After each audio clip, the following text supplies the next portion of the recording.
Hey guys, and welcome back to 1000 Lies. Anyway, we left off with the Three Musketeers here, uh, lounging about, and us being that one guy. He's like, all these ladies are mine. You can't fucking touch them.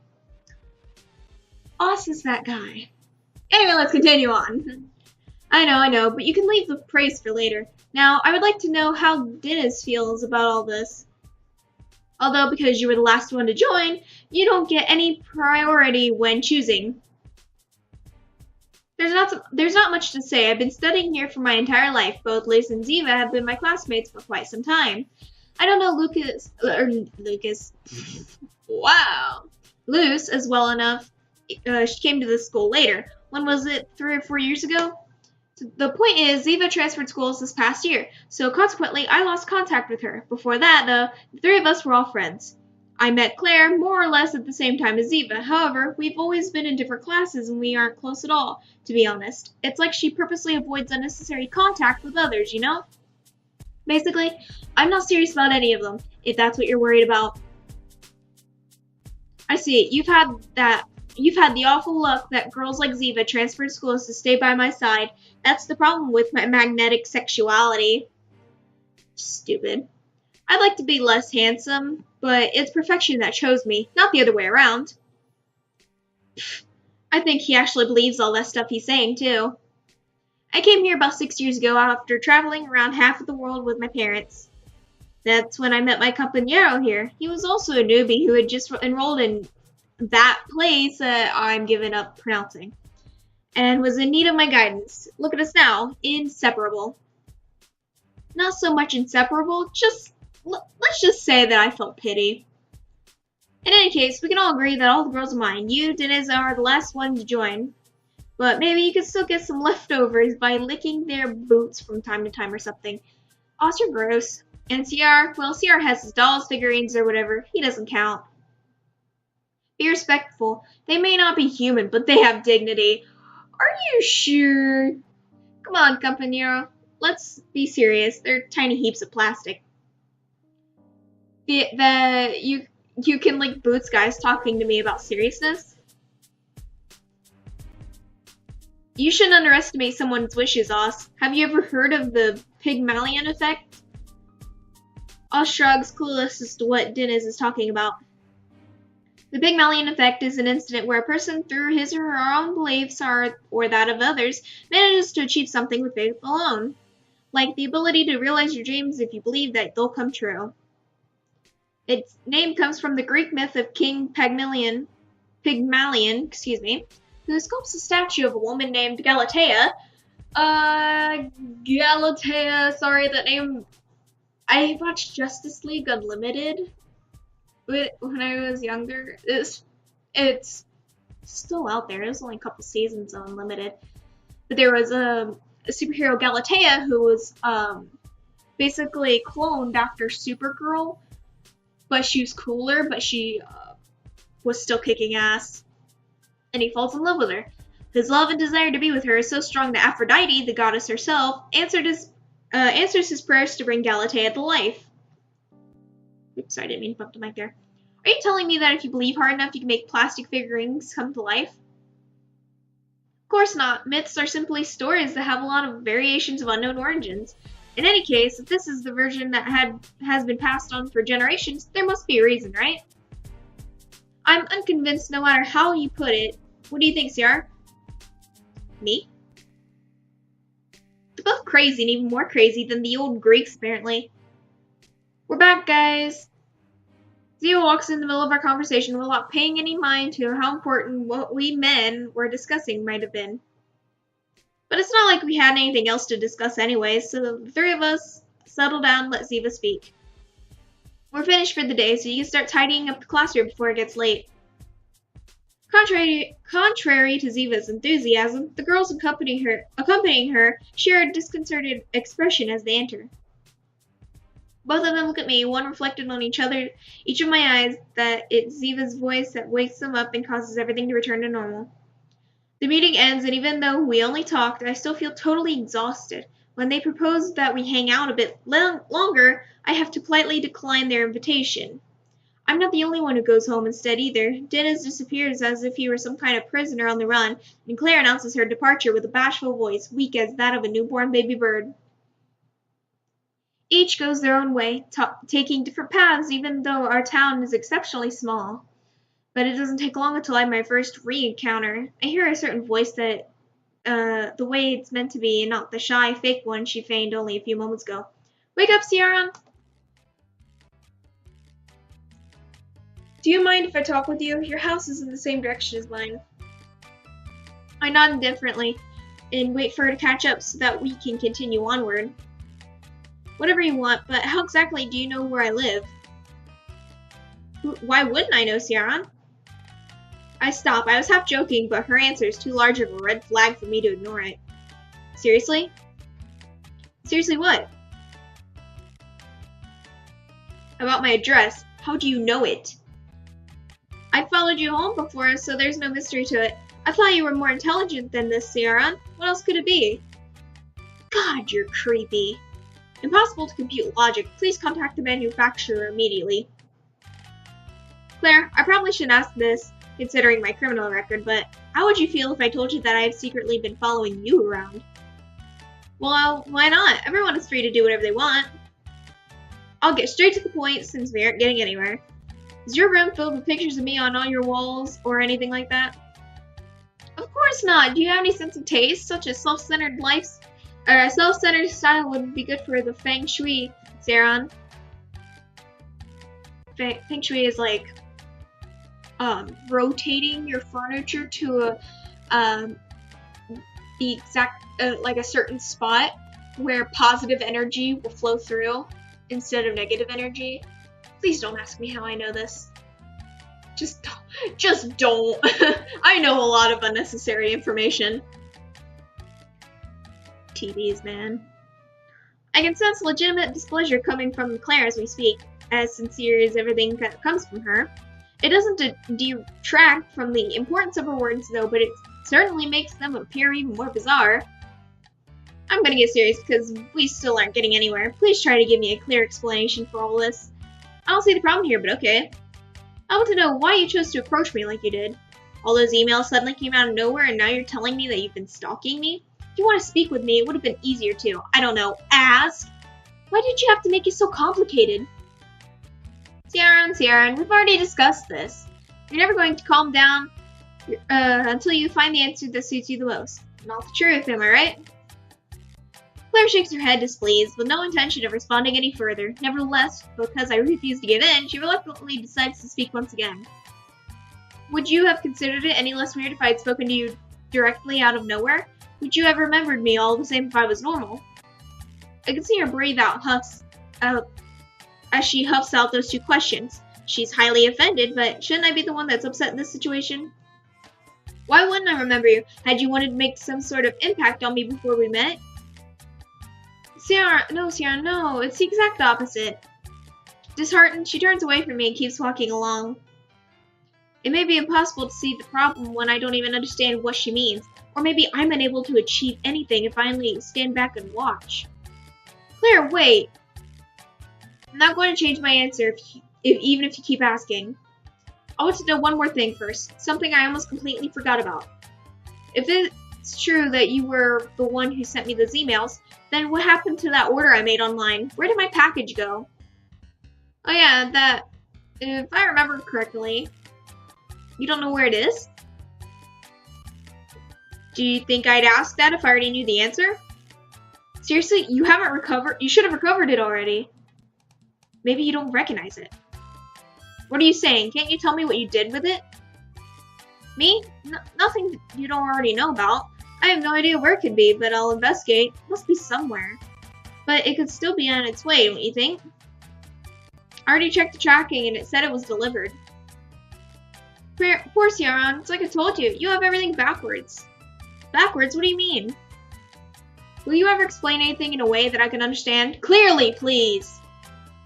A few minutes later, Claire says goodbye to me at the intersection where our routes split off.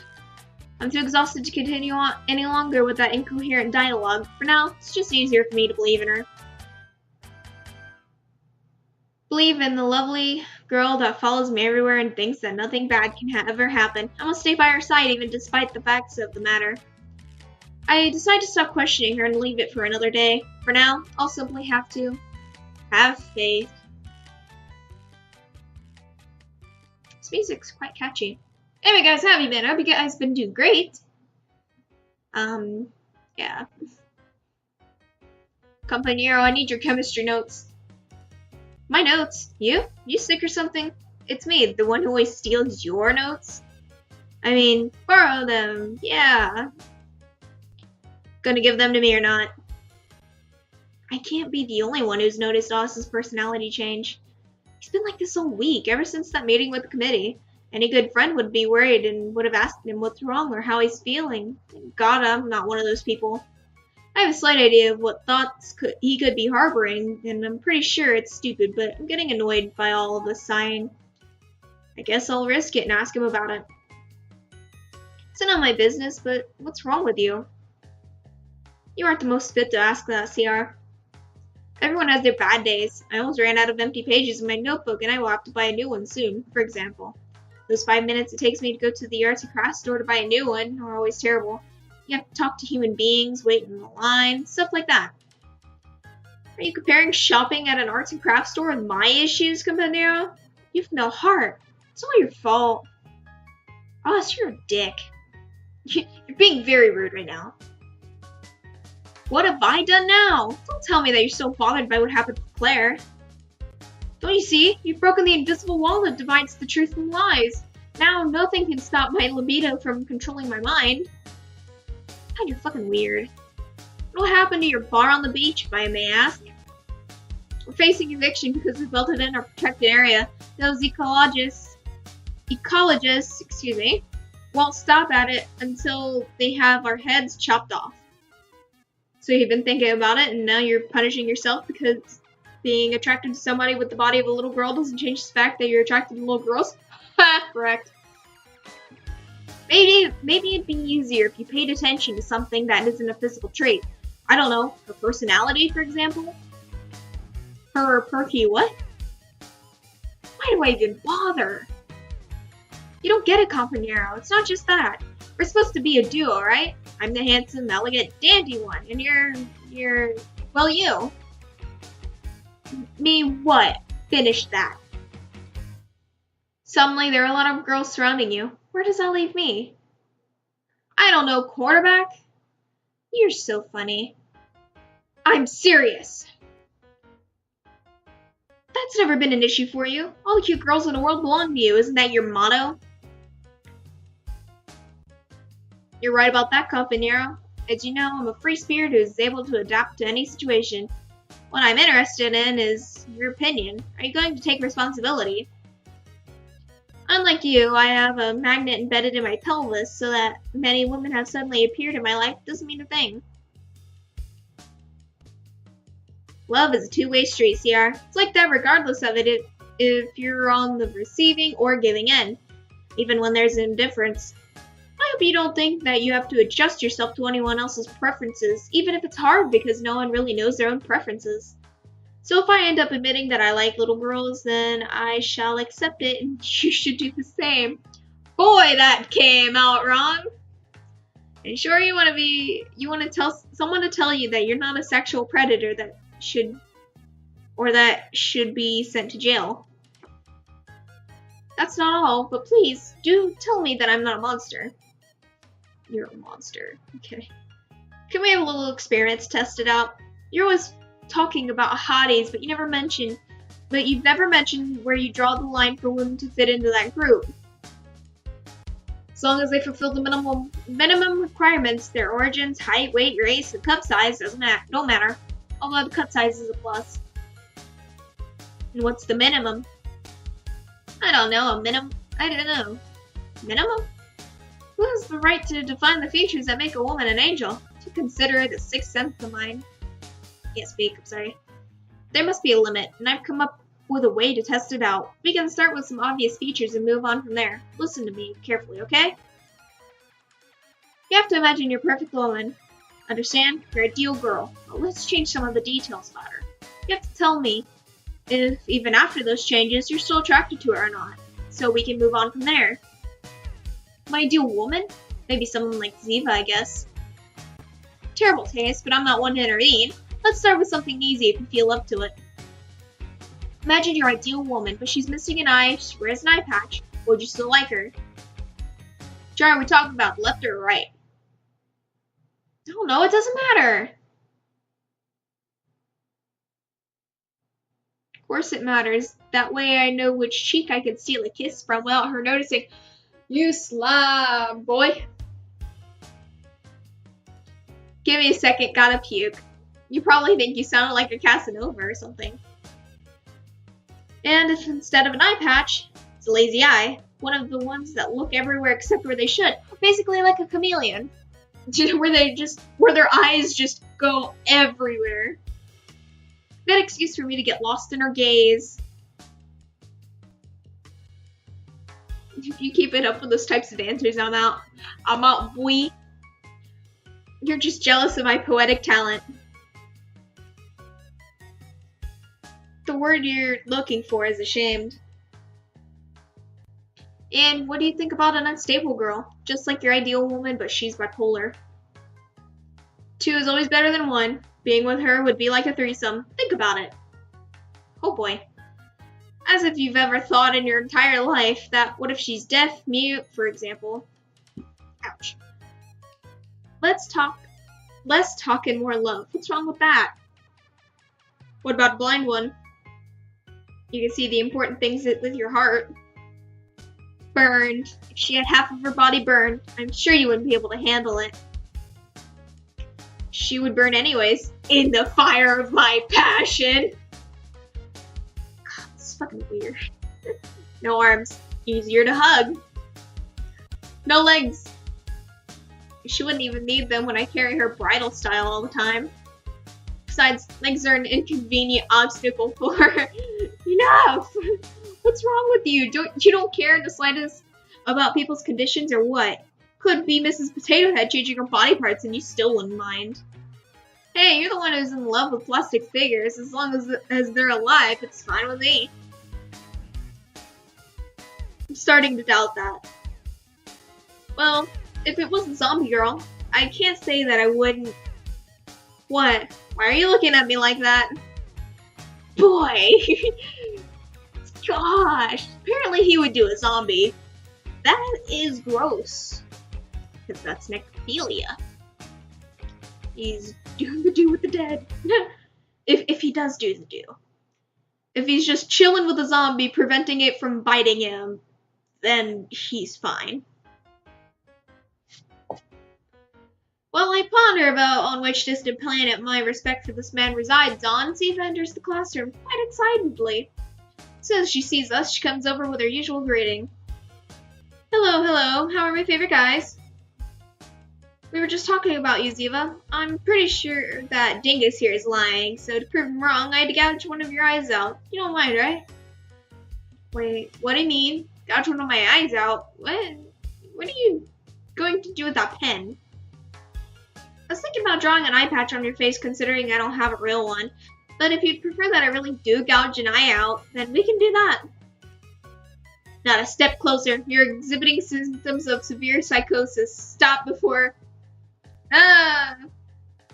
As I try to grab a hold of Ziva, she trips over a table situated behind her and falls on top of it. Cornered, I grab both of her wrists with one of my hands, and with the other, I remove the cap of the pen. Oops! Sorry. My game lagged out, and so, whoopsies. Stop, don't go putting anything down there, it hurts. Don't do it on me, no. Whoa. Oh, gosh. I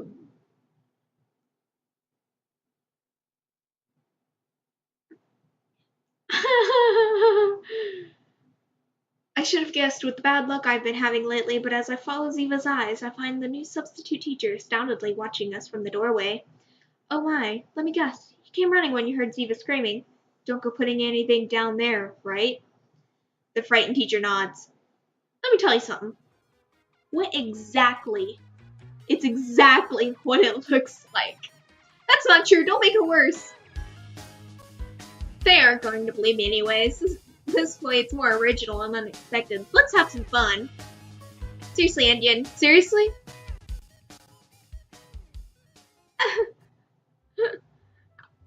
After another of our usual incidents, we enjoy a free hour between classes, during which we spend time studying. Ziva takes the opportunity to get closer to me, sitting directly in front of me and dropping her books on my desk. If your idea is to actually study, you're headed in the wrong direction. The one with good grades is us. What's wrong with you guys today, thinking about that I'm some kind of model student? You know precisely why I'm here, Indian. Are you still mad about before? You know, I love teasing you, so I wasn't going to do anything. Well, nothing lethal, at least. Bad? Quite the opposite. You've shown a proximal attitude that I've never seen before. It's amazing progress. I think I'm closer to a diagnosis now. I'm starting to believe that you're the one in need of a psychologist. First, it was the vegan thing, and now it turns out that you're a masochist too. I should have seen that coming. What do you mean? I'm not a masochist, and those have nothing to do with each other. Since when was being hungry fun? You see, they're totally related. A total masochist. I've told you a million times that. Forget it. I know that you're only trying to annoy me. Annoy you? It's just your imagination. I'm the traveling oasis, the shoulder to cry on for the dying man. Right before you got here, I was helping Oz get through one of his hardest times yet. What kind of problems can Oz have anyway? Something about his role and taste in women. I remember him saying something about perky things, but nothing else. You aren't even trying to sound interested. You may not take Oz seriously because of how lively he normally is, but you shouldn't take other people's issues and love so lightly. I said perky things, not love issues. They may belong to the same category depending on the situation, but not in this case. And yet, the concept of romanticism can vary from one person to the next. Each is free to love in their own way, no matter how loutish they may be in the process. You aren't taking into consideration the amount of victims they can leave behind. Anyway guys, I'm gonna end it here. I thought the end was soon. Well, it's not soon enough. There's gonna be more parts, don't worry about it. Anyway, don't forget to like, comment, and subscribe. I love you guys, stay kawaii, and have fun out there.